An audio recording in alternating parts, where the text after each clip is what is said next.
সাইয়েদনা আবু বকর সিদ্দিক রাদিয়াল্লাহু আনহুকে রাসূল সঙ্গে করে নিয়ে ঘর থেকে বের হলেন, মক্কার আউটসাইডে চলে গেলেন, বাইরের দিকে চলে গেলেন। প্রচন্ড রক্ত অবস্থা দেখে, রক্ত গড়ে পড়া দেখি রাসূল বলছেন, আবু বকর যে পরিমাণ রক্তক্ষরণ হচ্ছে তুমি তো মরে যাবে, দেখি তোমার খাদ্যের কোনো ব্যবস্থা করা যায় কিনা। একটা মেষপাল পেলেন, মেষের রাখালকে বলেন একটা ভেড়া একটা দুম্বা আমারে দাও, একটা মেষ আমাকে দাও। সে বলে না দিতে পারবো না। উটে রাখালকে বলেন, উটের রাখালও দিতে পারবে না, না বলে দিল। নবীজির সামনের দিকে চেয়ে দেখেন একটা ছাগলের পাল। সেই ছাগলের রাখালকে ডাক দিয়ে বলেন, ও রাখাল এইদিকে আসো, এটা ছাগি দেবে নাকি, কি করবেন? দহন করব দুধ, বন্ধু না খাওয়া রক্তাক্ত অবস্থায় পড়ে আছে, সে মারা যাবে, না দেওয়া যাবে না, আমানতের খেয়ানত হয়ে যাবে। এই ছাগলগুলোর মালিক তো আমি হলাম শুধু রাখাল, তত্ত্বাবধায়ক, রক্ষণাবেক্ষণ করে আমি শুধু আমার দেখভাল করার দায়িত্ব, আমি আপনাকে ছাগল দিতে পারবো না। আমার নবীজির হৃদয়ে কথাটা লেগে গেল, মনে মনে চিন্তা করলেন, আহারে এই মরু তপ্ত বালুর মধ্যে থাকা রাখালের ঈমান নাই, কিন্তু ঈমানের গুণটা আছে, আমানতদারিতা আছে। নবীজি খুশি হয়ে গেলেন। আমার নবীজি বললেন, ও রাখাল, তুমি যদি কোন ছাগি যদি আমাকে না দিতে চাও সমস্যা না, দিও না, আমাকে ছোট্ট একটা ছাগি দাও, যে ছাগির পেটে কোনোদিন বাচ্চা আসে নাই, যে ছাগিটার ওলানে কখনো দুধ আসে নাই, ছোট্ট একটা ছাগি তুমি আমারে দিয়ে দাও। রাখাল মুস্কি মুস্কি হাসি মারে আর মনে মনে চিন্তা করে, ছোট্ট ছাগি এই লোকটা কি করবে, লোকটা পাগল নাকি? ছোট্ট একটা ছাগি নিয়ে এসে তার হাতে ধরায় দিল।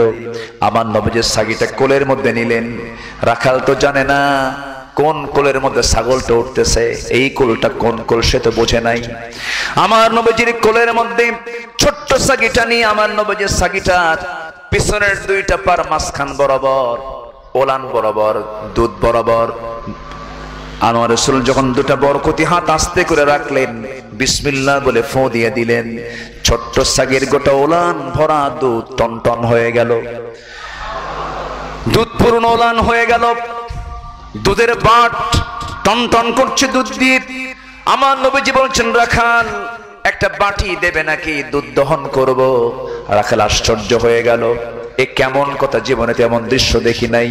নবীর হাতের বরকত কে দিয়েছেন? আসতে বলবেন না, কে দিয়েছেন? আমার নবীর হাতের ইশারায় আকাশের চাঁদ দ্বিখণ্ডন করেছেন, তিনি কে? আল্লাহ তাআলা। আমার নবীজি ছাগিটার ওলানে হাত দিলেন, দুধ পূর্ণ হয়ে গেল, বাটি নিয়ে আসা হলো, তিনি দুধ দহন করলেন। দুধ দহন করতে করতে বাটি দুধ পূর্ণ হয়ে গেল। নবীজি এবার মুস্কি হাসি মেরে বলছেন, আবু বকর মার খেয়েছো সকালবেলা, এখন বরকতের দুধ পান করো। সাইয়েদনা আবু বকরের হাতে দুধের বাটি দেওয়া হলো। দুধ পাত্র হাতের মধ্যে নিয়ে বিসমিল্লাহ বলে পান করা শুরু করলেন। দুধ পান করতেছেন, থামাথামি নাই। এত পরিমাণ দুধ পান করলেন যে তার পেটের চামড়া টাইট হয়ে গেছে। আমার রাসূল বললেন, আবু বকর আজকে দুধ কেমন পান করলে বলো? তিনি বলছেন, ইয়া রাসূলুল্লাহ, জীবনে যত দুধ পান করেছে আজকের মতো তৃপ্তি ভরে স্বাদ নিয়ে এমন দুধ আমি জীবনে কখনো পান করি নাই। এত দুধ খাইলাম, এত দুধ পান করলাম হুজুর, কিন্তু লক্ষ্য করে দেখি বাটির দুধ তো কমে না। রাসূল বলছেন, আবু বকর ওই পাত্রের দুধ কেউ কমাতে পারবে না। এখানে যদি আরো আল্লাহর কিছু বান্দাও হাজির হয়, কেউ দুধ কমাতে পারবে না যতক্ষণ না আমার ঠোঁটটা সেই বাটিতে না লাগানো হবে। রাখালকে দিয়ে দাও। রাখালের হাতে যখন বাটি দেওয়া হলো, রাখালকে বলা হলো, রাখাল পান করো। সে তো বিসমিল্লাহ বোঝেন, রাসূল বিসমিল্লাহ বলে দিলেন। পান করতে করতে সেও প্রচুর দুধ পান করলো, কিন্তু দুধ কমে না। রাসূল বলছেন, দাও এবার বাটি আমার হাতে তুলে দাও। রাসূল নিজের হাতে বাটি উঠায় নিলেন। আমার নবী আগে খেলেন না খাওয়ালেন? আসতে আগে খেলেন না খাওয়ালেন? না তার চরিত্র আগে খাবে না খাওয়াবে? আমার দেশের নেতাদের চরিত্র আগে খায় না খাওয়ায়? আগে খায় না খাওয়ায়? শুধু কি খায় না পাচারও করে? আমার নবীজি সর্বশেষ বাটি হাতের মধ্যে নিলেন, বিসমিল্লাহ বলে সেবন করলেন। বাটি দুধ ফাঁকা হয়ে গেল, এবার শূন্য বাটি। রাখালকে দিয়ে বলেন, রাখাল তুমি থাকো, আমরা এখন চলে যাচ্ছি মক্কার দিকে, বাড়ির দিকে চলে যাচ্ছি। রাখাল কান দেয়ার মনে মনে কয়, কেমন মানুষ দেখলাম রে, এমন মানুষ তো জীবন আমি কখনো দেখি নাই। সূরা তো সুন্দর, সিরাত সুন্দর, যেরকম সুবহানাল্লাহ। সূরা তো সুন্দর, সিরাত সুন্দর। আমার নবীজির বচন ভঙ্গি, আমার নবীজির অঙ্গভঙ্গি, আমার নবীজির প্রেজেন্টেশন, আমার নবীজির মুকালামা, সব কিছু দেখে রাখালের দিলটা পড়ে গেছে। রাখাল মনে মনে চিন্তা করে, আমাকে যদি এই লোকটার সাথে করে নিয়ে যেত। রাসূল তার চিন্তাশীল চেহারা দেখে, চিন্তাওয়ালা চিন্তাযুক্ত চেহারা দেখে রাসূল বলছেন, রাখাল কি চিন্তা করো কও। হুজুর আমাকে সাথে করে নিয়ে যান। রাসূল বলছেন, না তোমাকে নিয়ে যাব না, কারণ আমানতের খেয়ানত হয়ে যাবে। রাখাল তুমি এই ছাগলগুলো দেখবে কে? তাই তো। আমার নবীজি চলে যাচ্ছেন, এমন সময় রাখালটা ডাক দিয়ে বলছে, যেহেতু আপনি চলেই যাচ্ছেন, আপনার কাছে আমার একটা দাবি আছে। কি দাবি? আপনার ছোট্ট ছাগিটা যখন কোলের মধ্যে নিলেন, পিছনের দুই পার মাঝখানে ওলান বরাবর যখন হাতটা রাখলেন, কি যেন একটা দোয়া পড়লেন, ওই দোয়াটা আপনি আমাকে শিখায় দিয়া যান। রাসূল বলেন, ওই দোয়া দিয়ে তুমি কি করবা? মাঝে মাঝে এই দোয়া পড়বার দুধ খাবো। জোরখান সুবহানাল্লাহ। আমার নবীজি সঙ্গে সঙ্গে বলছেন, রাখাল রে, হাজার বারে দোয়া পড়লে পরে তোমার কোনো কাজে আসবে না, কারণ তোমার মধ্যে শিরকিয়াতের পচা দুর্গন্ধ আছে। শিরকিয়াতের পচা দুর্গন্ধ সাফ করে তাওহীদের পেয়ালা গ্রহণ করে নাও, সকল দোয়া আমার আল্লাহর দরবারে মঞ্জুর হয়ে যাবে। যেরকম সুবহানাল্লাহ। রাখালের বুঝতে দেরি হলো না। রাখাল এবার রাসূলকে সামনে লক্ষ্য করে বলছেন, নাম শুনেছি মুহাম্মদ বিন আব্দুল্লাহ নামে একজন আল্লাহর নবীর আগমন হয়েছে মক্কায়। আপনার চেহারা, আপনার বচন ভঙ্গি, আপনার সকল কিছু দেখে মনে হচ্ছে আপনার সাধারণ মানুষ হবেন না, আপনি একজন অসাধারণ মানুষ হবেন। আপনার পরিচয়টা কি আপনি বলেন? রাসূল বলছেন, চিনতে ভুল করো নাই, আমি হলাম আখির জামানার পয়গম্বর মুহাম্মদ সাল্লাল্লাহু আলাইহি ওয়াসাল্লাম। সঙ্গে সঙ্গে হাত বাড়ায়া দিয়া রাখাল বলে ফেলল, আশহাদু আল্লা ইলাহা ইল্লাল্লাহু ওয়াহদাহু লা শারীকা লাহু ওয়া আশহাদু আন্না মুহাম্মাদান আবদুহু ওয়া রাসূলুহু। হেদায়েতের মালিক কে? আসতে বলবেন, হেদায়েতের মালিক কে? অথবা সাইবা, মুগিরা, ওয়ালিদ, আবু জাহল কালেমা পড়তে পারে না, রাখাল কালেমা পড়ে। সুবহানাল্লাহ বলবেন না? কে কালেমা পড়ে? রাখাল। সেই রাখাল আল্লাহর কালেমা যখন পড়ে নিলেন, কালাম যখন তার সামনে দেওয়া হলো, এত সুমধুর কণ্ঠ আল্লাহ তাআলা এই রাখালের মধ্যে দান করেছিলেন। আমার নবীজি একদিন অন্ধকার রাত্রিতে এই রাখালের সুমধুর কণ্ঠে তেলাওয়াত শুনলেন। রাসূল বলেন, অন্ধকার রাত্রে এত সুমধুর কণ্ঠে কে তেলাওয়াত করে হুজুর? ওই রাখাল আব্দুল্লাহ ইবনে মাসউদ রাদিয়াল্লাহু তাআলা আনহু। রাসূল বললেন, ও সাহাবীরা, আমার কাছে মনে হচ্ছিল জিবরাইল আমার কাছে ওহী নাজিল করতেছে। তোমরা আমার আব্দুল্লাহর তেলাওয়াতকে ফলো করো।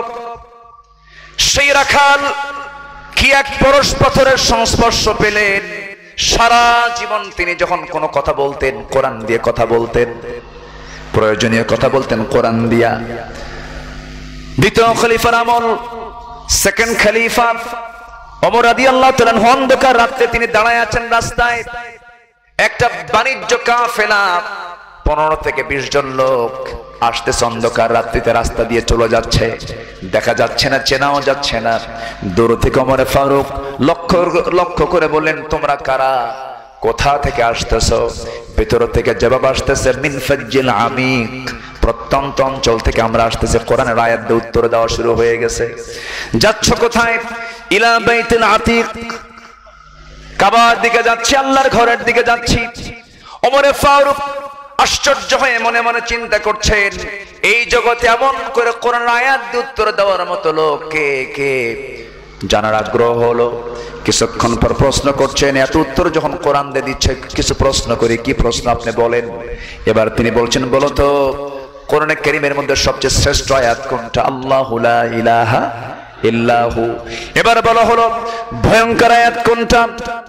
ভিতর থেকে জবাব দিচ্ছেন একজন, ফামান ইয়ামাল মিসকালা যাররাতিন খায়রান ইয়ারাহ ওয়া মান ইয়ামাল মিসকালা যাররাতিন শাররান ইয়ারাহ।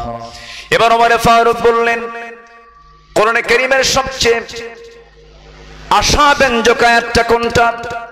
সবচাইতে হৃদয়ে কি চিত্তকে আনন্দ দিতে পারে এমন আয়াত কোনটা বলো তো? ভিতর থেকে জবাব আসতেছে, একজন জবাব দিচ্ছেন, কুল ইয়া ইবাদিয়াল্লাযীনা আসরাফু আলা আনফুসিহিম লা তাকনাতু মির রাহমাতিল্লাহ ইন্নাল্লাহা ইয়াগফিরুয যুনুবা জামিআ। ওমর ফারুক রাদিয়াল্লাহু আনহু এবার বললেন, আমি নিশ্চিত এই কাফেলার মধ্যে অবশ্যই অন্য কেউ নাই। আমার জানা মতে এই কাফেলায় আছে আব্দুল ইবনে মাসউদ। অবশ্য আব্দুল ইবনে মাসউদ আছে। মুস্কি হাসি মেরে তিনি সামনে দাঁড়ায় বলছেন, আপনার বিবেচনা ঠিক আছে, আমি হলাম আব্দুল ইবনে মাসউদ। যেরকম সুবহানাল্লাহ। আমার বন্ধুগণ, ধৈর্যের ফলাফল আছে না নাই? ধৈর্যের ফলাফল দেন কে? আসতে বলবেন না, কে দেন? ধৈর্যের ফলাফলটা তিক্ত না মিষ্ট? তিক্ত না মিষ্ট? মিষ্ট হলো ধৈর্যের ফলাফল। ধৈর্য হারা হওয়া যাবে না। ধৈর্য হারা হব, হেরে যাব, ধৈর্যের পিরামিড হব, বিশাল অর্জন পেয়ে যাব। আমার বন্ধুগণ, 13টা বছর ধরে জেল কেটেছেন আল্লামা সাইদ রাহিমাহুল্লাহ। কিন্তু তার শেষ হাসিটা দেখে কি মনে হতো? মনে হয় তিনি কষ্টকে কষ্ট মনে করেছেন। কষ্টকে কষ্ট মনে করেছেন, কষ্টকে কষ্ট মনে করেন নাই। আমার বন্ধুগণ, তার সারা জীবনের প্রতিটি মাহফিলের একটাই দোয়া তার কামনা ছিল, সেটা হলো তিনি আল্লাহর কাছে প্রায় দোয়াটা করতেন, আল্লাহ এই জমিনে কোরআনের রাজ কায়েম হয়েছে, এমন দৃশ্য দেখার তৌফিক তুমি আল্লাহ দিয়ে দাও। আমার নবীজির যত প্রিয় সাহাবী ছিলেন, যত কাছের মানুষগুলো ছিলেন, সব সাহাবীর মূল টার্গেট এটাই ছিল। আমার নবীজি যে দোয়াটা করেছেন, আমার নবীজির দোয়ার সঙ্গে তাদের দোয়ার মিল ছিল। খলিফা ওমর ফারুকের দোয়ার সঙ্গে আল্লামা সাইদির দোয়ার মিল ছিল। তিনি প্রায় আরেকটা দোয়া করতেন, আল্লাহ তুমি আমাকে শহীদি মওত দিয়ে দিও। আল্লাহু আকবার বলেন, জোরে বলি আল্লাহু আকবার। শহীদি মওতটা সবার কপালে জোটে? সবার কপালে জোটে? জোটে না। তিনি শাহাদত বরণ করলেন, 1 বছর যেতে যাওয়া লাগলো না, পতন হয়েছে জালিমদের। ঠিক কিনা? 1 বছর লেগেছে? লাগে না। তবে আমাদের দাবি, তিনি স্বাভাবিক মৃত্যুবরণ করেননি, তাকে পরিকল্পিতভাবে হত্যা করা হয়েছে। থামুন সম্মানিত ভাইয়েরা, যে বিতর্কিত চিকিৎসক তার চিকিৎসা সেবা দিয়ে জাতিকে ধোঁকা দিয়েছে, সেই চিকিৎসককে গ্রেফতার করার সময়ের দাবি। রাজি আছেন কারা কারা? হাত উঁচু করে দেখা।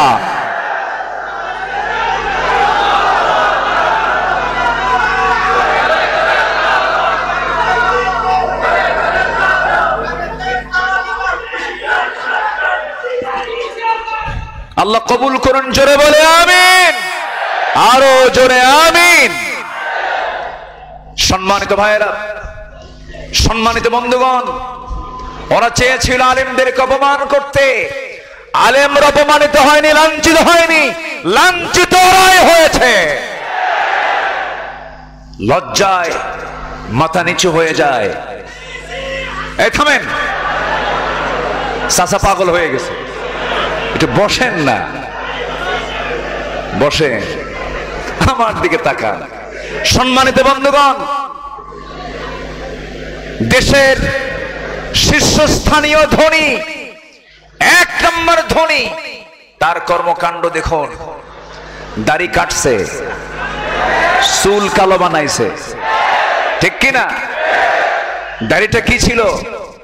কালো না সাদা? শুধু সাদা না, ধবধবে সাদা। সূরতে জিবরাইল, সিরাতে শয়তান, ঠিক কিনা? ধর্মকে আমরা ব্যবসা বানাইনি, ধর্মের ব্যবসা আমরা করি না। ধর্মের ব্যবসা তারাই করে যারা দাড়ি রাখে, সেই দাড়ি কাটে, সাদা চুল কালো বানায়, মাথায় পট্টি বাঁধে, সেই পট্টি খুলে আবার তিলক লাগায়।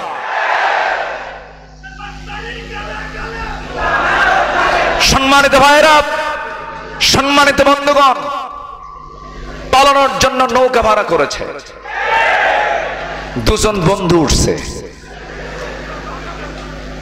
সারা রাত নৌকায় বসে থাকছে, কিন্তু ঘাট পায় নাই,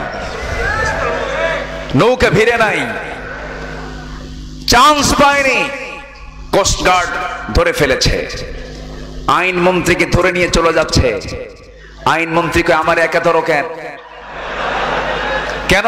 আর কে আছে? কই যে দরবেশ বসে আছে, ঠিক কিনা? দরবেশের দিকে তাকায় দেখে না, মাথার চুল তো এরকম কালো না, আবার দাড়ি নাই, এটা আবার কোন দরবেশ? তো সে কি দরবেশ ছিল না দরবেশের ভান ধরেছিল? আবার আরেকজন সিলেটে যায়া কোনো বিছনা পায় নাই, কলার পাতায় শুয়েছিল, ঠিক কিনা? সিলেটবাসীকে ধন্যবাদ, বিসি আউট করছে। কথা বোঝেন নাই? এটা আমার ভাষায় বললাম, আপনার এলাকায় কি কয় আল্লাহ জানে। আপনাদের ভাষা তো আমি বুঝি এখন, কিন্তু বলতে পারি না। বুঝি মানে গালি দিলে টের পাই,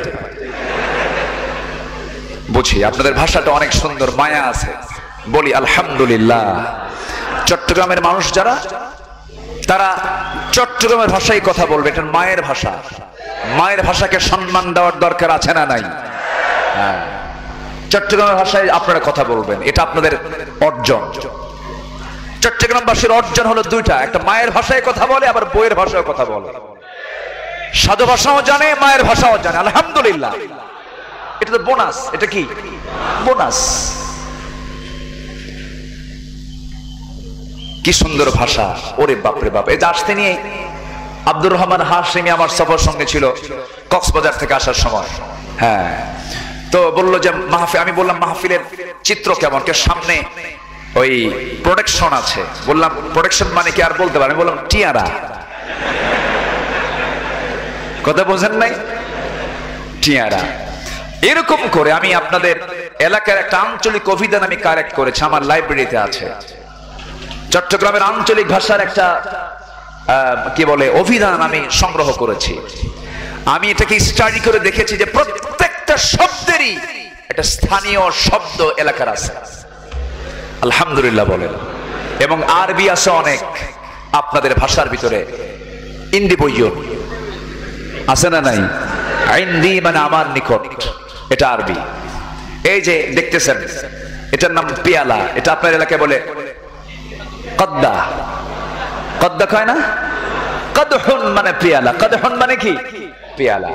এরকম করে যদি আমরা খুঁজতে যাই, বহু আরবির অনুপ্রবেশ বাংলায় ঢুকেছে, চট্টগ্রামে ঢুকেছে। কারণ সমুদ্র বন্দর হলো চট্টগ্রাম, ইসলামও ঢুকেছে এই চট্টগ্রাম দিয়া। এই দেশের প্রথম মুসলমান হয়েছে কোন এলাকা? চট্টগ্রাম। বলি আলহামদুলিল্লাহ। এর দুই একটা আবু জেহেল আছে, দুই একটা আবু জেহেল আছে না নাই? তথ্যমন্ত্রী এমন বদমাইশের বদমাইশ, এত বানায়া কথা বলে। এই চট্টগ্রামের বাসিন্দা সে, আলেমদের বিরুদ্ধে যে বিষোদ্গার গুলো করেছে, গজব নাযিল হয়েছে ওদের উপরে। আলেমদের দোয়া কখনো বৃথা যেতে পারে। আল্লামা সাঈদী তিনি আল্লাহর ওলি ছিলেন, কোনো সন্দেহ আছে নাকি? ওনার 20 বছর আগের বক্তৃতা, 25 বছর আগের বক্তৃতা, গাছের গোড়ায় ঝাঁকি দেব, মামুবাড়ি দিল্লি গিয়ে পড়বা, পড়ে নাই? দিল্লি গেছে না অন্য কোথাও গেছে? আচ্ছা থামেন। এরপরে তিনি বলেছেন, এমন একটি সময় আসবে পালানোর জন্য একটি ইঁদুরের গর্ত খুঁজে পাবো না। খুঁজে পাইছে? কলার পাতা। কিসের পাতা? আল্লাহ তুমি আল্লামার কবরটাকে জান্নাতের টুকরা বানায় দাও। জোরে বলে আমিন, আরো জোরে আমিন। ধৈর্যের পুরস্কার কে দেন? ধৈর্যের পুরস্কার কে দেন? আল্লামা সাঈদী ইচ্ছা করলে তিনি জেলখানা থেকে বের হতে পারতেন। ওনাকে সেই জাতীয় প্রস্তাব দেওয়া হয়েছিল, বলা হয়েছিল আপনি রাজনীতিকে না বলুন, আপনাকে মুক্ত করা হবে। তিনি বলেছেন রাজনীতিকে না বলার শক্তি আমার নাই, কারণ আমি ঈমান হারা হয়ে মরতে চাই না। সম্মানিত ভাইয়েরা, নাম্বার 4, নবীর আদর্শ থেকে আমাদের শিক্ষা আছে না নাই? নবীর জীবন থেকে মুমিনদের অনুকরণীয় 15টি আদর্শ, এর মধ্যে আমি 4টা বলেছি, 3টা বলেছি, এখনো আছে হলো মোটামুটি 12টা। নুরু ওয়াজ কি শুরু না শেষ? ওয়াজ এখনো আছে। আবার নুরু নামে কোনো লোক নাই তো, রাগ করেন না, এমনি কইছি একটু মিলানোর জন্য। আমার দিকে তাকান। নাম্বার 4 হলো চরিত্র, আমরা তাকেই মানব, তিনি হবেন চরিত্রের নমুনা, যে চরিত্র হবে সীমাহীন, সুমহান। এই পৃথিবীতে সুমহান চরিত্র একজন ব্যক্তিকে আল্লাহ দিয়েছেন, তিনি হচ্ছেন মুহাম্মদ সাল্লাল্লাহু। আল্লাহ রাব্বুল আলামিন বলেন নুন ওয়াল কলামি ওয়া মা ইয়াসতুরুনা মা আনতা বিনি'মাতি রাব্বিকা বিমাজনুন ওয়া ইন্না লাকা লাআজরান খায়রা মামনুন ওয়া ইন্নাকা লাআলা খুলুকিন আযীম। জোরে বলুন আল্লাহু আকবার। আপনাকে কে পাগল বলল, কে লেসকাঠা বলল, কি নির্বংশ বলল, কে কবি বলল, কে গণক বলল, কে কি বলল, সেই দিকে আপনি নজর দেওয়ার দরকার নাই। আমি আল্লাহ আমার দফতর থেকে ঘোষণা করে দিলাম আপনি হলেন সুমহান চরিত্রের অধিকারী। জোরে বলি সুবহানাল্লাহ। নবীর মধ্যে কোনো চরিত্রে কোনো ঘাটতি ছিল নাকি? কোনো ঘাটতি ছিল নাকি? বউয়ের কাছে যেতেন, স্বামী হয়ে যেতেন, সাহাবীদের মাঝে আসতেন, লিডার হয়ে যেতেন, শিশুর মাঝে যেতেন, শিশু প্রিয় হয়ে যেতেন, নাতির সামনে যখন বসতেন নানা হয়ে যেতেন, সন্তানদের সামনে দাঁড়াতেন, আদর্শ পিতা হয়ে যেতেন, প্রতিবেশীর পাশে দাঁড়াতেন, আদর্শ প্রতিবেশী হয়ে যেতেন, যুদ্ধের ময়দানে দাঁড়াতেন, লিডার হয়ে যেতেন, অস্ত্র হাতে নিতেন, সব বড় একজন যোদ্ধা হয়ে যেতেন, ইমামে দাঁড়িয়েছেন, শ্রেষ্ঠ ইমাম হয়ে যেতেন। এমন কোন জায়গা নাই, বিচারপতির আসনে বসতেন, সঠিক ইনসাফ ভিত্তিক বিচার তিনি কায়েম করেছেন। এমন কোন দিক নাই, বিভাগ নাই যা তার মধ্যে আল্লাহ তাআলা অনুপস্থিত রেখেছেন। আল্লাহ বলছেন হে রাসূল, আমি আপনাকে সুমহান চরিত্র অধিকারী বানায়া দিয়েছি। জোরে বলি সুবহানাল্লাহ। আমি কি শেষ করে দেব? এই যে এই লোকটা ওঠে কেন? বসেন, আমি তো যেতে দেব না। বসুন, বসুন। নড়াচড়া এটা ঠিক না। আমরা কি এখানে এমনি এসেছি না ইবাদত করতে এসেছি? এটা কি এমনি কি মানে কোনো এমনি নরমাল সম্মেলন না কোরআনের সম্মেলন? তো বসুন, শৃঙ্খলা রক্ষা করতে হবে।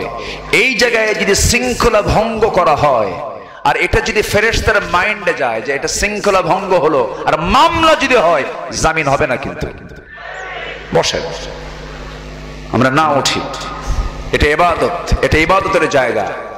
আমরা শেষ কাজ দোয়া করে বিদায় নেব। জোরে বলি ইনশাআল্লাহ। বিশেষ করে যিনি মাহফিলের সিলসিলা চালু করেছেন হাফেজ আহমদ রাহিমাহুল্লাহ, তার জন্য দোয়ার দরকার আছে না নাই? তার মাকবারাও এখানে আছে না, শুয়ে আছেন, আমরা তার জন্য দোয়া করব। যিনি দোয়া করবেন না তিনি কৃপণ, তিনি কি? দোয়ার দরকার আছে না নাই? আচ্ছা, তাহলে আমার নবীজির চারিত্রিক দিক, কোন দিক কি গ্যাপ ছিল, অপূর্ণতা ছিল না? আমার দেশে কিছু দরবেশ আছে, তাদের বউ বাচ্চা লাগে না, সংসার লাগে না, সালাদ চট পড়ে, গাঁজা টাজা খায়, মাথার চুলগুলো বড় বানায়, আর গায়ে শুধু গাঁজার গন্ধ। আছে না নাই? চট্টগ্রামে এরকম ভণ্ডামি আছে না নাই? আছে।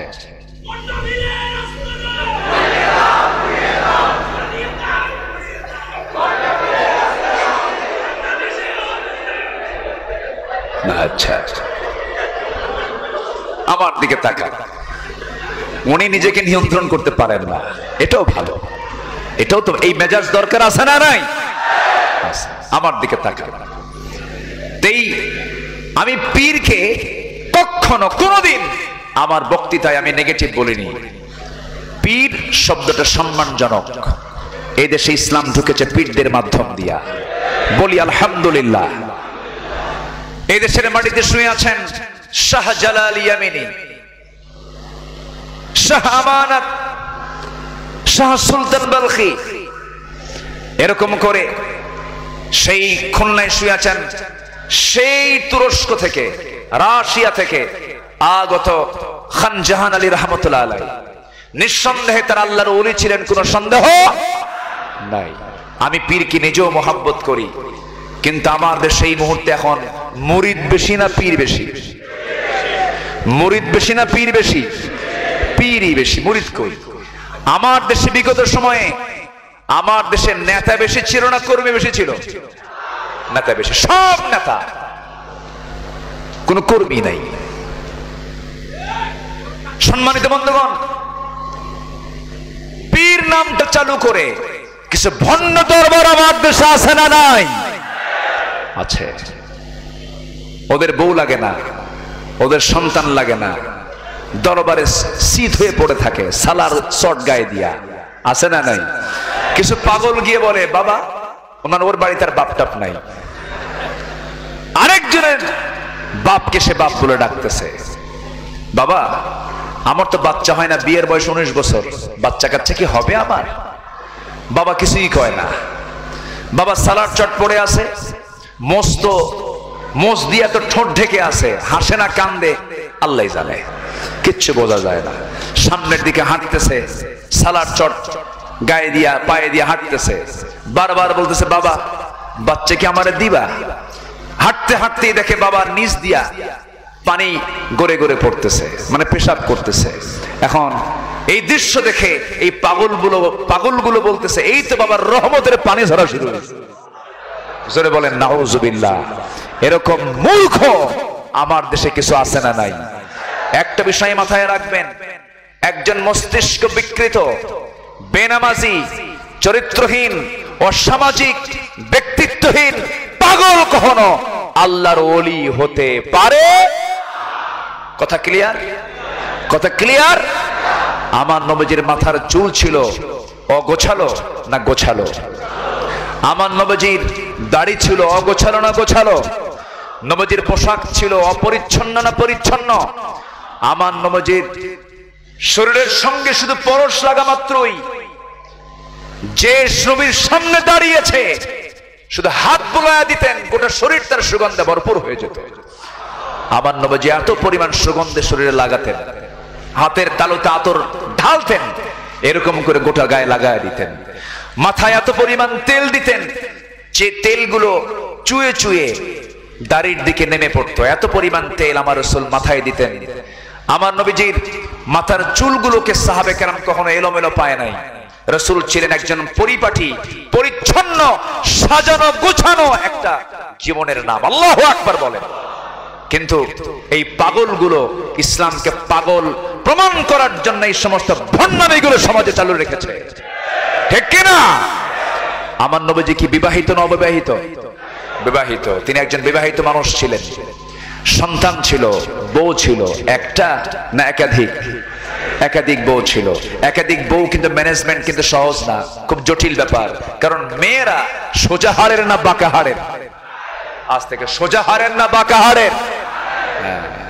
দারুণ বাঁকা। ওরা যদি একবার বাঁকা হয় কিয়ামত হয়ে যাবে, সোজা হবে না। এক্ষেত্রে ধৈর্যের পরিচয় বেশি দিতে হবে পুরুষের না নারীর? দেখ এখন ঠিক হয়েছে, আপনাদের উত্তরটা ঠিক মতো পাচ্ছি। সম্মানিত ভাইয়েরা, আমার নবীজির সামনে এক স্ত্রী এসে বলছেন হুজুর আমরা এই যে 4 জন, আমাদের এই 4 জনের মধ্যে গন্ডগোল লাগছে, আপনি কারে সবচেয়ে বেশি ভালোবাসেন আপনাকে আজকে বলতে হবে। সবাই দাবি করছে আমাকে বেশি ভালোবাসে, আমাকে বেশি ভালোবাসে। আপনার মুখ থেকে আমরা শুনতে চাই, এই যে 4 জন দাঁড়াইছি এক্ষুনি বলেন আপনি কাকে সবচেয়ে বেশি ভালোবাসেন? আপনি 1 নম্বরে কাকে স্থান দিয়েছেন? আমার নবীজি মুস্কি হাসি মেরে বললেন, উত্তর তো এখন দেওয়া যাবে না, উত্তর দেব কালকে সকালে, যাও। পাঠায় দিছেন। সন্ধ্যা হওয়া মাত্র অন্ধকারে, সন্ধ্যার অন্ধকারে আমার রাসূল প্রথমে ঢুকলেন আম্মা জান আয়েশার ঘরে। নবীজি ঢুকে দুইটা খেজুর দিলেন, দুইটা খেজুর দিয়ে বলছেন, আমার স্ত্রী আয়েশা, আমি তোমাকে দারুণ মোহাব্বত করি, আমি তোমাকে এই দুইটা খেজুর যে দিয়ে গেলাম, এই কথা যেন অন্য স্ত্রীর কোনো কানে না যায়। দ্বিতীয় স্ত্রী ঘরে গিয়ে একই ভাষায় তিনি বললেন, আমার স্ত্রী, আমি তোমাকে দারুণ ভালোবাসি, দুইটা খেজুর তোমাকে দিয়ে গেলাম, এই কথা যেন অন্য কোনো স্ত্রী কানে না যায়। চার স্ত্রী ঘরে দুইটা করে খেজুর দিলেন, একই কথা বক্তব্য দিয়ে চলে আসলেন। পরের দিন সকালবেলা বুক ভরা আশা নিয়া চারজন একসঙ্গে নবীর সামনে এসে দাঁড়িয়ে বলছে, হুজুর সত্যি করে বলেন তো আজকে আপনি কাকে সবচেয়ে বেশি ভালোবাসেন? আমার নবীজি মুস্কি হাসি মেরে বললেন, শোনো, গত রাতে আমি যার কাছে গিয়ে দুইটা খেজুর লুকায় দিয়ে আসছি, আমি তারই বেশি ভালোবাসি। যা, জোরে বলি সুবহানাল্লাহ। কি ম্যানেজ, কি কন্ট্রোল তার ভিতরে ছিল। আমার বন্ধুগণ, কোন স্ত্রী যদি কোন স্ত্রীর ব্যাপারে কোন বাজে কথা বলতো, রাসূল ধরে ফেলতেন। একটা সহিহ বর্ণনায় পাওয়া যায়, সাফিয়া রাদিয়াল্লাহু আনহার ব্যাপারে আম্মা জান আয়েশা বললেন, সে তো খাটো, সে তো খর্বাকৃতির। আমার নবীজি বললেন, তুমি যে কথাটা আমার সামনে বললে, শুধু বললে খাটো, এই খাটো শব্দটা যদি সমুদ্রের দরিয়ায় যদি ছেড়ে দেওয়া হতো, লামাজাজাতুহু, দরিয়ার সমস্ত পানি দুর্গন্ধে ভরপুর হয়ে যেত, দুর্গন্ধ হয়ে যেত। খবরদার কোন মানুষকে নিয়ে বাজে কোনো কথা বলবা না, নেগেটিভ কোনো মন্তব্য করবা না। আমার নবীজি দোয়া করছেন আম্মাজান খাদিজার ব্যাপারে। পিছন থেকে আম্মাজান আয়েশা বলছেন, ইয়া রাসূলুল্লাহ, যে বুড়ি মারা গেছে ওই বুড়ির জন্য এখনো কান্না লাগে নাকি? রাসূল বলছেন, আয়েশা, তুমি কার ব্যাপারে কথা বলো? যে আমার খাদিজাকে কষ্ট দেয় সে আমাকে কষ্ট দেয়, যে আমাকে কষ্ট দেয় সে আল্লাহকে কষ্ট দেয়। আমার নবীজি স্ট্রেট ফরওয়ার্ড ছিলেন। আমার নবীজি সমতা রক্ষা করেছেন। ছোট্ট ছোট্ট বাচ্চাদেরকে যখন কাছে পেতেন, শিশুরা খেলাধুলা বন্ধ করে দিত, নবীর সামনে বসে যেত, নবীর চেহারার দিকে তাকায় তারা আনন্দ পেত। নবীজির চেহারার মধ্যে বিবর্ণ ভাব ছিল না, হাস্যোজ্জ্বল ভাব ছিল। তিনি হাসি খুশি হয়ে কথা বলতেন। নানা কাকে বলে রাসূল তার বাস্তব দৃষ্টান্ত তিনি দিয়েছেন। আমার নবীজির দুটা নাতি ছিল, হাসান হোসাইন। হাসান হোসাইন দুই কলিজার টুকরা, আমার রাসূলের দেহের টুকরা। খুব ভালোবাসতেন এই দুজনকে। আমার নবীজি কোলের মধ্যে নিয়ে বসে আছেন, বাবে জিবরিল দিয়ে জিবরিল আমিন চলে আসছেন নবীর সামনে, হাঁটু গেড়ে দিয়ে বসে আছেন। নবীর সামনে বসে তিনি ওহী নাযিল করবেন। নবীজি কোলের মধ্যে নাতিকে, আমাদের নবীজির প্রিয় নাতি হোসাইনকে কোলের মধ্যে নিয়ে বসে আছেন, ফাতিমার কলিজার টুকরা সন্তানকে কোলের মধ্যে নিয়ে বসে আছেন। আমার নবীজি ওহীর কার্যক্রম শুরু হবে, নাতিকে যেতে বলতেছেন না। এত গুরুত্বপূর্ণ ডিপার্টমেন্ট শুরু হয়ে যাচ্ছে, তিনি যেতে বলতেছেন না। আমার নবীজি বলছেন, বরঞ্চ নাতিকে লক্ষ্য করে বলছেন, না না, এই যে আমার সামনে যে এসে বসলো, এই লোকটাকে চেনো নাকি? না না, এই লোকটা মাঝে মাঝে আপনার কাছে আসে, কিন্তু মতলব তো ভালো মনে হয় না। কেন, কি হয়েছে? সবাই যখন আপনার সঙ্গে দেখা করতে আসি, খেজুর, আঙ্গুর, বেদানা, উটের দুধ, উটের গোশত নিয়ে আসে, যা আহলে সুফার সদস্য যারা তাদের কিছু উপকার হয়, হাতে কিছু নিয়ে আসে। কিন্তু এই লোকটা মাঝে মাঝে আপনার কাছে আসে, সুরতটা অনেক সুন্দর, কি সুন্দর কালো কেশ, কি সুন্দর তার সুরত, কিন্তু আপনার সামনে যখন আসে খালি হাতে আসে, আমার কাছে কেমন যেন মনে হয় একটু কৃপণ কৃপণ সাইজের লোক। আমার নবীজি মুস্কি মুস্কি হাসি মেরে বলছে, না না, মেহমানের সঙ্গে এমন করে কথা বলতে নেই, মেহমান কেমন করে কথা বলতে হয় না। আমার বন্ধুগণ, সিরাত গ্রন্থে এসেছে, সঙ্গে সঙ্গে আল্লাহ বলছেন, জিবরাইল পকেটের মধ্যে হাত দিয়ে দেখো, তোমার পকেটের মধ্যে আঙ্গুরের ছড়া আছে, আঙ্গুরের ছড়াটা বের করে ফেলো। আঙ্গুরের ছড়াটা বের করলেন, নবীর সামনে ঝুলায় রাখলেন। রাসূল তো টের পেলেন, এটা দুনিয়ার কোন বাগানের খেজুর আঙ্গুর নয়, এটা জান্নাতের বাগানের আঙ্গুর। আমার নবীজি এই আঙ্গুরটা দেখি বলছেন, না না, কে বলেছে কৃপণ লোক, তোমার জন্য তো কি সুন্দর টসটস আঙ্গুর নিয়ে এসেছে। এবার হোসেন বলছে, না না, এতক্ষণ ভাবছিলাম সাধারণ কৃপণ, এখন দেখি মারাত্মক কৃপণ। কেন? পকেট আঙ্গুর থুই আঙ্গুর বের করে না। জোরে কেন সুবহানাল্লাহ, জোরে বলি সুবহানাল্লাহ। আম্মা জান আয়েশা মাঝে মাঝে বলতেন, রাসূল হোসেনকে এত সময় দিয়েছেন, মাঝে মাঝে মনে হতো আমার চাইতে রাসূল হোসেনকে বেশি সময় দিয়েছেন। আল্লাহু আকবার বলেন। কিছু কিছু নানা আছে, নাতি দেখলে লাঠি তোলে, আছে না নাই? নাতিও মনে মনে দোয়া করে, বুড়া মরবি কোনদিন, কুলখানি খাবো। আমার নবীজির সিরাত শেষ হবে না। কি ছিলেন না তিনি?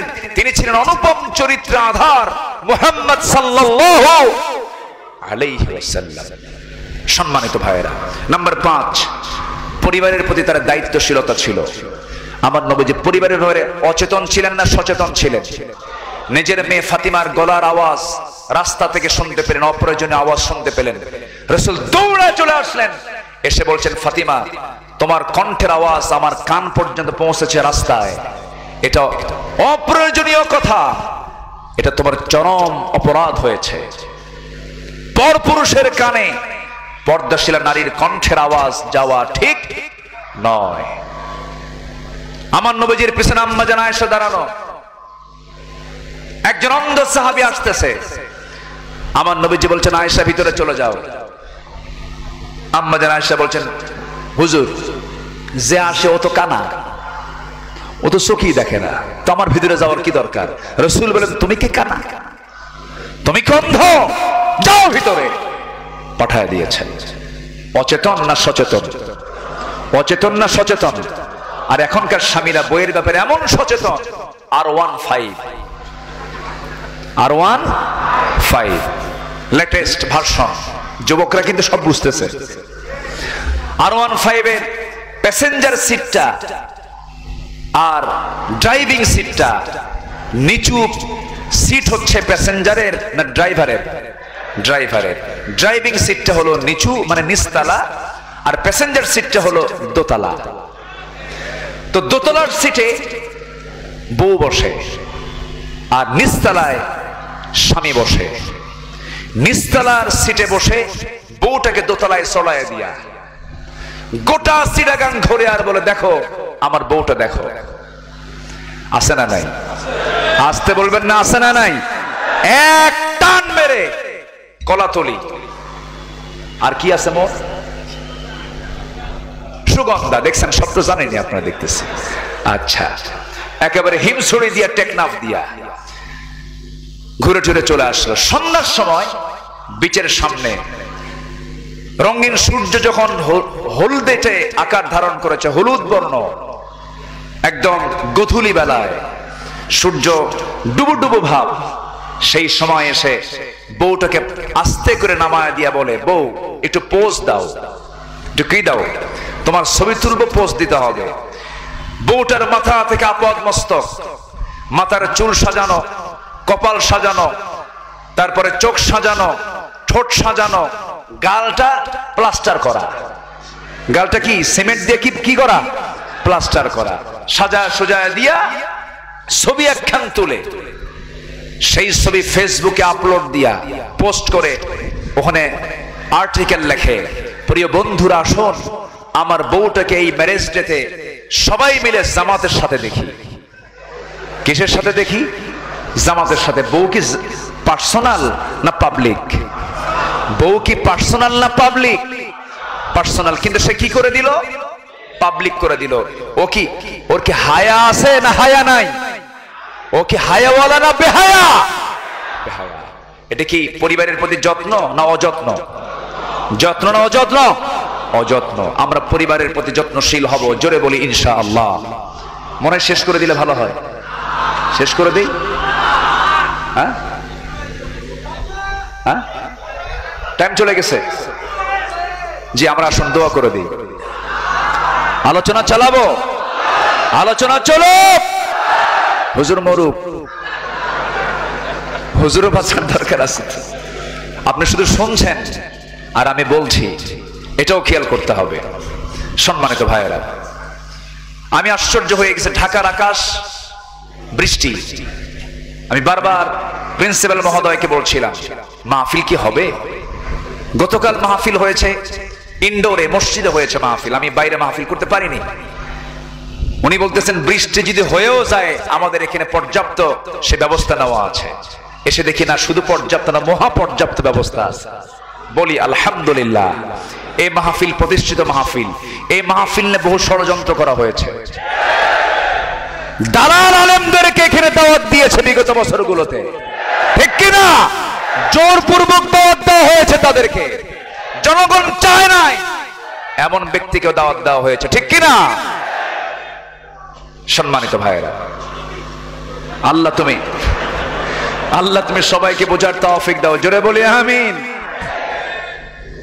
আল্লাহ রাব্বুল আলামিন পরিবারের ব্যাপারে যত্নশীল হওয়ার ব্যাপারে বলেছেন, ইয়া আইয়ুহাল্লাযীনা আমানু কু আনফুসাকুম ওয়া আহলিকুম নারা।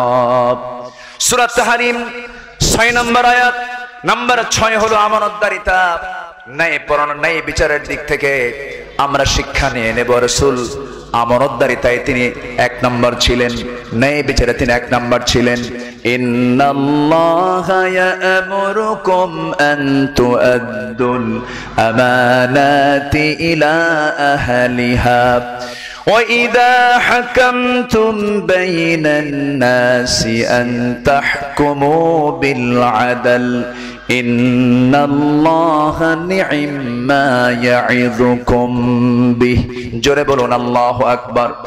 নাম্বার 7, এতিম নিকট আত্মীয় প্রতিবেশীদের সাথে সদাচরণ করা। ওয়া'বুদুল্লাহা ওয়া লা তুশরিকু বিহি শাইআন ওয়া বিল ওয়ালিদাইনি ইহসানাও ওয়া বিযিল কুরবা ওয়াল ইয়াতামা ওয়াল মাসাকিনি ওয়াল জারি দিল কুরবা। জোরে বলুন আল্লাহু আকবার।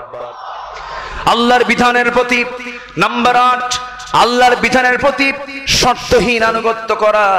ওয়ামা কানা লিমুমিনিন ওয়ালা মুমিনাতিন ইযা কাদাল্লাহু ওয়া রাসূলুহু আমরান আন ইয়াকুনা লাহুমুল খিয়ারাতু মিন আমরিহিম ومن يعص الله ورسوله فقد ضل ضلالا مبينا। জোরে বলুন আল্লাহু আকবার। নাম্বার 9 হলো আল্লাহর জন্য দ্বীনের কাজে কঠিন পরিস্থিতিতে সবর ধরা। ফাসবির আলা মা ইয়াকুলুন ওয়াসাব্বিহ বিহামদি রাব্বিকা ক্বাবলা তুলুইশ শামসি ওয়া ক্বাবলা গুরুবিহা। জোরে বলি আল্লাহু আকবার। নাম্বার 10 হলো ইমানের প্রতি অবিচল থাকা। ফাস্তাকিম কামা উমিরতা ওয়া মান তাবা মাআকা ওয়া লা তাতগাও ইন্নাহু বিমা তা'মালুনা বাসীর। জোরে বলুন আল্লাহু আকবার। নাম্বার 11 হলো নবীর জীবন থেকে আমাদের অনুকরণীয় আদর্শের 11 নম্বর দিক হলো যে কোনো কাজে আমরা ভরসা করব কার উপরে? আসতে বলবেন না, কার উপরে? ওয়া তাওয়াক্কাল আলাল্লাহ ওয়া কাফা বিল্লাহি ওয়াকিলা। আল্লাহ রাব্বুল আলামিন আরেক জায়গা আরেকটা স্টাইলে বলছেন, ফাবিমা রাহমাতিন মিনাল্লাহি লিনতা লাহুম ওয়ালাউ কুনতা ফাযযান غليظ القلب فاعف عنهم واستغفر لهم وشاورهم في الأمر فإذا عزمت فتوكل على الله إن الله يحب المتوكلين। জোরে বলুন আল্লাহু আকবার। তাওয়াক্কুল ছাড়া বিজয় আসবে না। ভরসা করব 16 আনা কার উপরে? আসতে বলবেন না, কার উপরে? সমরাস্ত্রে ফেরাউন শক্তিশালী ছিল না, আল্লাহর পয়গম্বর মুসা শক্তিশালী ছিলেন। বলেন কে শক্তিশালী ছিল? ফেরাউন। ক্ষমতা বেশি, শক্তিও বেশি, অস্ত্র বেশি, কিন্তু বিজয় দিয়েছেন ফেরাউনের নাম মুসা। তাওয়াক্কুল কার উপরে? আসতে বলবেন না কার উপরে? বদর যুদ্ধে সৈন্য সংখ্যা মুসলমানদের বেশি না কাফেরদের বেশি? বিজয় দিয়েছেন কাদের? মুসলমানদের। তাওয়াক্কুল কার উপরে? আসতে বলবেন না তাওয়াক্কুল কার উপরে? আল্লাহর উপরে।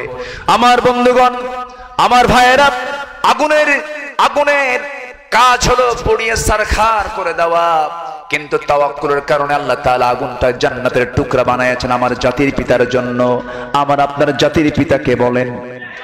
আরো জোরে, আরো জোরে, আরো জোরে। ভুল আর হবে? আসতে মানে ভুল হবে আর কেউ বলতে যাবো অন্য কারো নাম? আমার আপনার জাতির পিতাকে। হ্যাঁ, জাতির পিতা জোর করে বানানো যায় না। জাতির পিতা হতে হলে পরীক্ষা দিয়ে পাশ করতে হয়।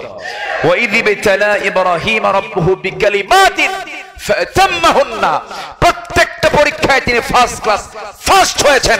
আল্লাহ তাকে নির্বাচিত করেছেন, জাতির পিতা বানিয়ে দিয়েছেন। সূরা হজের শেষ আয়াত, মিল্লাতা আবিকুম ইব্রাহিম। মিল্লাত মানে জাতি, আবুন মানে পিতা, কুম মানে তোমাদের, ইব্রাহিম মানে ইব্রাহিম তোমাদের জাতির পিতা। শাব্দিক অর্থ তোমাদের জাতির পিতা কে?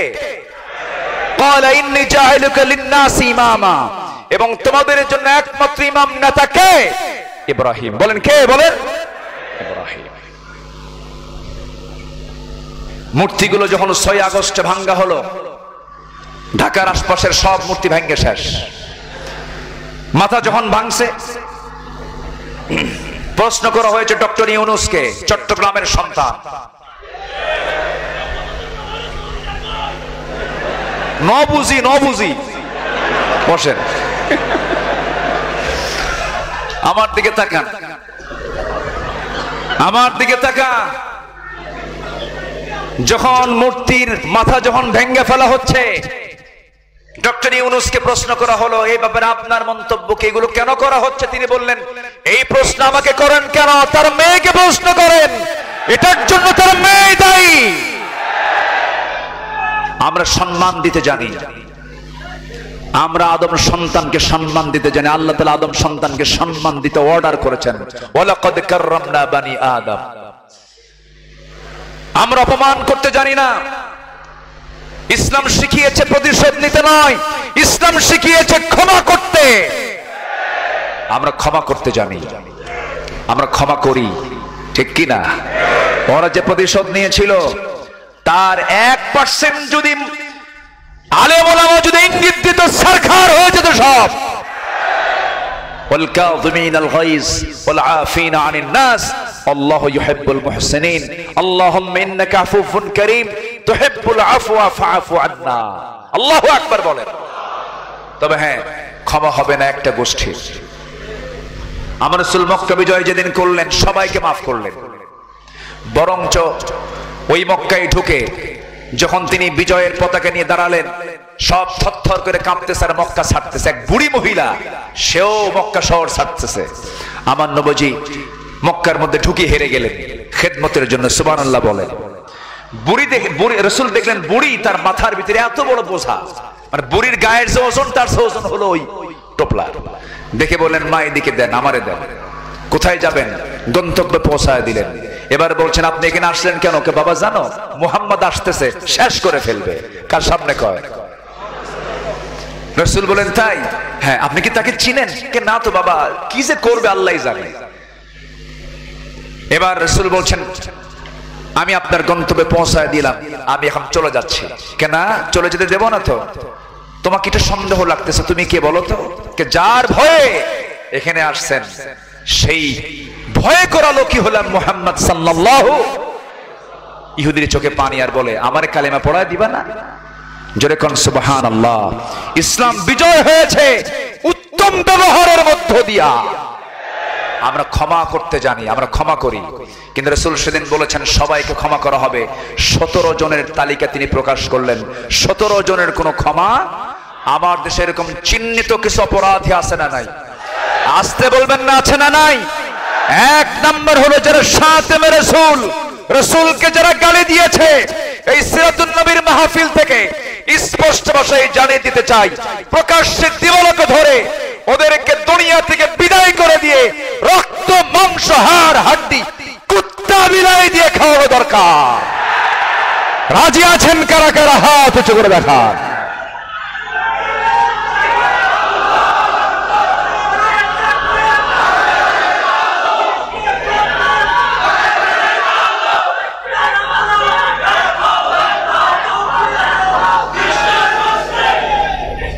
আল্লাহ কবুল করুন, জোরে বলে আমিন। নবীকে লক্ষ্য করে অনেক গালি দেওয়া হয়েছে, এমন কুলাঙ্গার এখনো আছে না নাই? তিনটা অপরাধের শাস্তি ইসলাম দিয়েছে, বেঁচে থাকার অধিকার নাই। এর মধ্যে এক নম্বর হলো কতলুন নফস, যদি কেউ কাউকে হত্যা করে। কুতিবা আলাইকুমুল কিসাস, আয়াত আছে না নাই? নাম্বার 2, যদি কেউ বিবাহিত হয়ে জেনার কাজে লিপ্ত হয়, ও রোগী, ও সমাজকেও রোগী বানাবে, ওরে শেষ করে দাও। সিফিলিয়া, গনোরিয়া, সিফিলিস, গনোরিয়া, এইডস, এগুলো সমাজ থেকে বন্ধ করার জন্য এই বিবাহিত যে সমস্ত শাইখুজ জানি আছে, বুড়া জেনাকার গুলো আছে, ওদের শাস্তি দেওয়ার দরকার আছে না নাই? সমাজ থেকে রোগ সরায় দিবেন কে? আল্লাহ তাআলা। আরেকটা হলো যারা দিন থেকে যারা বের হয়ে এসেছে, মুরতাদ যারা, আল্লাহকে রাসূলকে নিয়ে যারা বাজে কথা বলে, তাদের পৃথিবীতে বেঁচে থাকার অধিকার নাই। সম্মানিত ভাইয়েরা, অনেক কথা ছিল, সময় তো শেষ। মাহফিল এক রাত না, কয় রাত? আচ্ছা 19 কেন করলেন? 1 মাস করতে তো পারতেন। এর কারণটা কি? আলাইহা 19 নাকি? না, আমি একটা সংখ্যা বের করতেছি। কোরআন 19 সংখ্যার উপরে প্রতিষ্ঠিত। আলাইহা 19, অবশ্যই কোন একটা হিকমত তো আছে। 19টা দিন 18 দিনও হলো না, 20 দিনও হলো না, কতদিন? 19 দিন। ভালো, আল্লাহ 19 সংখ্যা বেজোর। ইন্নাল্লাহ বিতরুন, আল্লাহ বেজোর, বেজোরকে ভালোবাসেন। আলহামদুলিল্লাহ বলেন। যারা এই ভালো কাজ শুরু করেছেন, ভালো পুরস্কার তাদেরকে আল্লাহ তাআলা দান করুন। জোরে বলে আমিন। নাম্বার 12 হলো কাজে কর্মে একা সিদ্ধান্ত নেওয়া না, পরামর্শ করা। পরামর্শের নামে সূরা আছে না নাই? সেই সূরার নাম হলো সূরাতুশ শুরা, ওয়া আমরুহুম শুরা বাইনাহুম ওয়া শাফিরহুম ফিল আমর। আল্লাহু আকবার বলেন। আচ্ছা, নাম্বার 13 হলো বিনম্র স্বভাব এবং ক্ষমাশীলতা। আমাদের আচরণ হবে উগ্র না নম্র? উগ্র না ভদ্র? আমরা যখন রাস্তায় চলবো মেজাজ দেখায়া না বিনয়ী হয়ে? وعباد الرحمن الذين يمشون على الأرض هونا وإذا خاطبهم الجاهلون قالوا سلاما। এত সুন্দর করে আপনারা আয়াতের পরে সুন্দর করে আমাকে শিখায় দেন, এমন সুন্দর শ্রোতা এই দেশের সব জায়গায় নাই, যা চট্টগ্রামে পাওয়া যায়। বলি আলহামদুলিল্লাহ। কুড়িগ্রাম নাম শুনছেন? কুড়িগ্রাম 1000 গ্রাম না, কিন্তু 200 গ্রামও না, মাত্র 20 গ্রাম কুড়িগ্রাম। তো সেই কুড়িগ্রামে আজ থেকে এক যুগ, 12-13 বছর আগের কথা। তো আমি আয়াতের রেফারেন্স টেনে টেনে মাঝে মাঝে আয়াত বলি, অর্থ বলি, আয়াত বলি, অর্থ বলি। এটাই তো বরকত। মাহফিলের বরকত তো এই জায়গায়, যত আয়াত হবে তত বরকত বৃদ্ধি পাবে।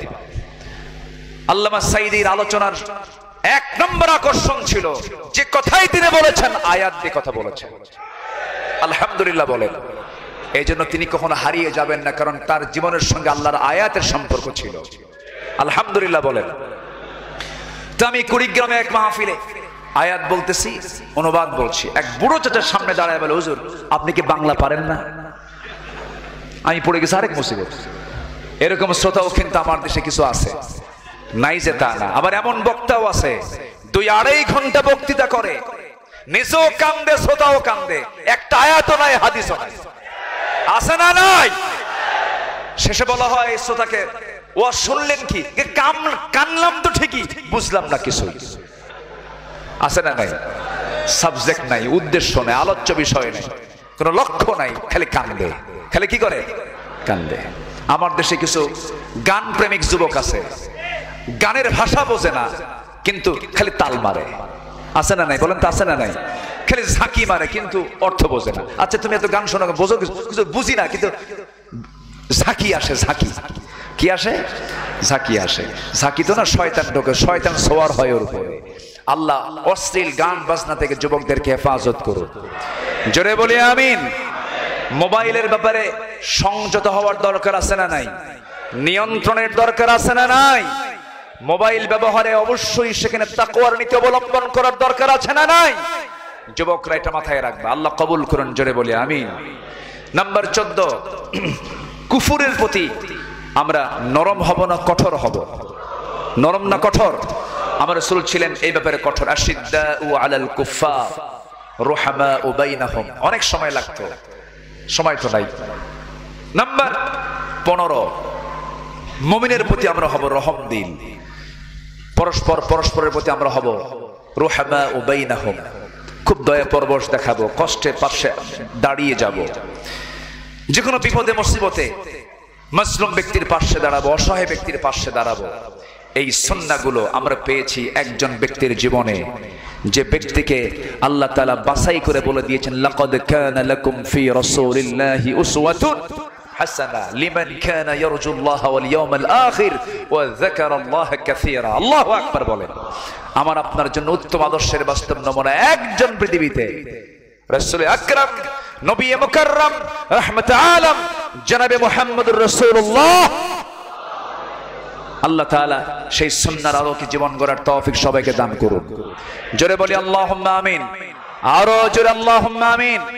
এই আশাবাদ কামনা করে মাহফিল কমিটিকে ধন্যবাদ জানিয়ে, এই মাহফিল কমিটির উত্তরোত্তর সমৃদ্ধি কামনা করে, এই সিরাতুন নবী মাহফিল আরো সম্প্রসারিত হোক, এই মাহফিল কমিটি আরো সমৃদ্ধ হয়ে সামনের দিকে এগিয়ে যাক এই কামনা করে, এবং এর অধীনে যে সমস্ত প্রতিষ্ঠানগুলো আছে এই প্রতিষ্ঠানের জন্য বারাকা চাচ্ছি আল্লাহর কাছে, বরকত দিয়ে ধন্য করুন প্রতিষ্ঠানগুলোকে।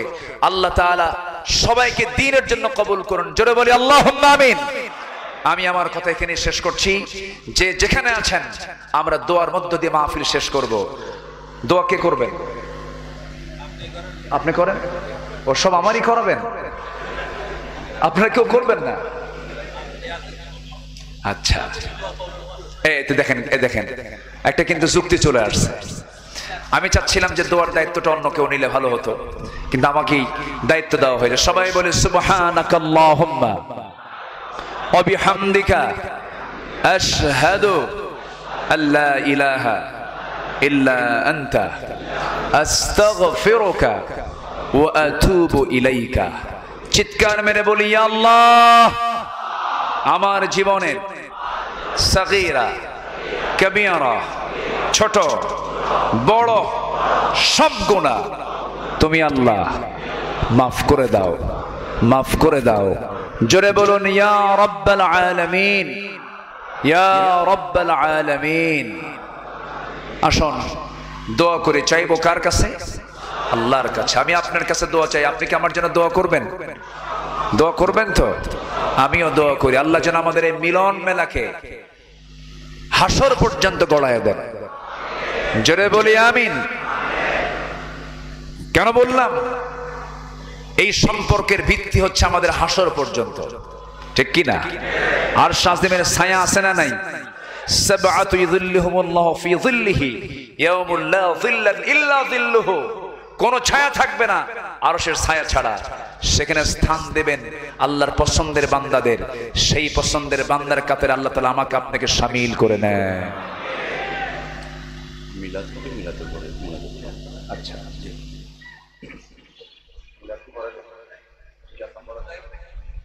আমরা আল্লাহর কাছে চাবো। এখন সর্বশেষ দিনে আমরা সার্বিক অনুষ্ঠানগুলো সম্পন্ন করব। জোরে বলি ইনশাআল্লাহ। অনেক সময় চলে গেছে, 12:15 11:30 শেষ করার কথা ছিল। আমিও ক্ষমা সুন্দর দৃষ্টি কামনা করছি, আমি সময় মতো শেষ করতে পারিনি। জনগণও একটু উৎসাহ নিয়ে বসেছিলেন। আল্লাহ তুমি সবার অংশগ্রহণকে তুমি আল্লাহ কবুল করো। সাবেক প্রিন্সিপাল মহোদয়ের পরামর্শক্রমে আমরা এখন দোয়ার দিকে যাচ্ছি। আমরা চাইবো এখন কার কাছে? আল্লাহুম্মা আমিন। রব্বানা যালামনা أنفسنا وإن لم تغفر لنا وترحمنا لنكونن من الخاسرين।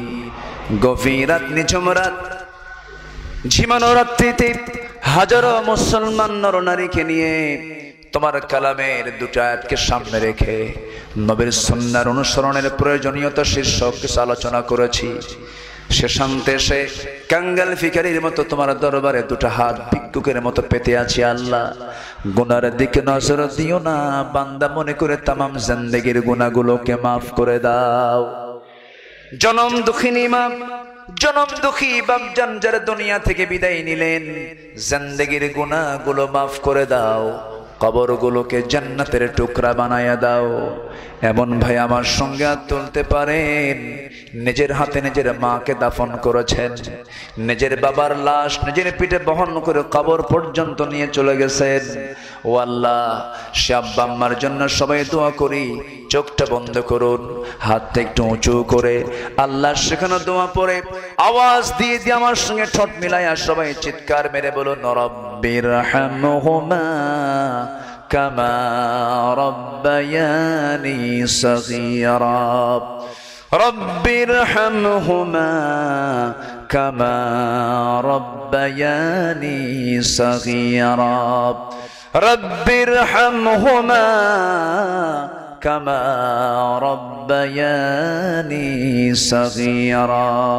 আল্লাহ তাআলা বিশেষ করে মাহফিলটার আয়োজন করলেন যারা, কষ্ট করে আসলেন যারা, বিনিময়ে কিয়ামতের কঠিন ময়দান যেদিন কেউ কাউকে চিনবে না, এমনকি মা সন্তানকে পর্যন্ত স্বীকার করে বসবে, যেদিন মানুষ কাঁদতে কাঁদতে চোখের পানিগুলো ফুরে যাবে, চোখ থেকে রক্ত বের হওয়া শুরু হয়ে যাবে, সেই কঠিন মুসিবতের দিন এ মাহফিল সবার জন্য নাজাতের মাধ্যম তুমি আল্লাহ বানায়া দিও। আয় আল্লাহ তাআলা, মরহুম মকবুল হাফিজ আহমদ রহমতুল্লাহ আলাইহি তার সাজানো এই বাগান রেখে তিনি দুনিয়া থেকে বিদায় নিয়েছেন, তুমি তার কবরটাকে জান্নাতের টুকরা বানায়া দাও।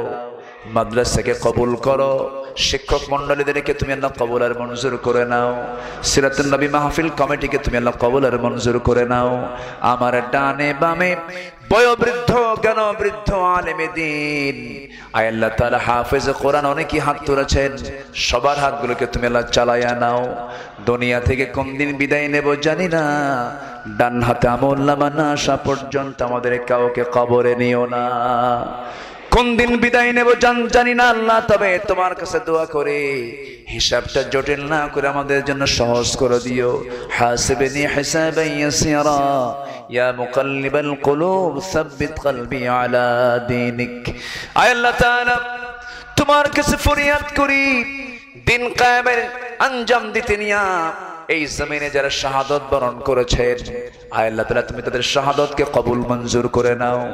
মুগ্ধ আবু সাঈদ জীবন দিয়েছে দেশের জন্য, তাদের শাহাদতকে তুমি দয়া করে কবুল করে নাও।